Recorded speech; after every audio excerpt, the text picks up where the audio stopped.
Alors, c'est plutôt un sentiment mitigé, puisqu'on s'attendait à ce que les uns et les autres réitèrent les propos qu'ils avaient déjà tenus pendant la phase d'interrogatoire, mais force est de constater qu'il y a certainement une concertation entre les différents accusés pour chercher en tout cas à ne pas se dénoncer les uns les autres.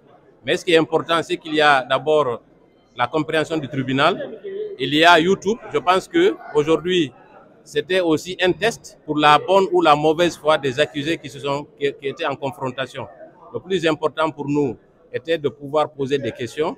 Pour le reste, je pense que le tribunal est suffisamment outillé pour comprendre est-ce que ces accusés étaient dans des bonnes dispositions de dire la vérité ou est-ce qu'ils ont cherché à se protéger. C'est bon? Merci. Monsieur, pour la défense du capitaine Dadis Camara, les accusés cherchent à se défendre, pardon, plutôt on cherche à opposer les accusés entre eux. Écoutez, la confrontation, ce n'est pas forcément opposer les accusés, c'est de voir dans les contradictions, est-ce que les propos qui avaient été tenus vont être réitérés ou pas. C'est le but du jeu. Je crois que c'est un argument qui est tiré des cheveux. Quoi qu'il en soit, le plus important, on a compris la moralité de chacun d'entre eux et le tribunal sévira le moment venu. C'est le plus important.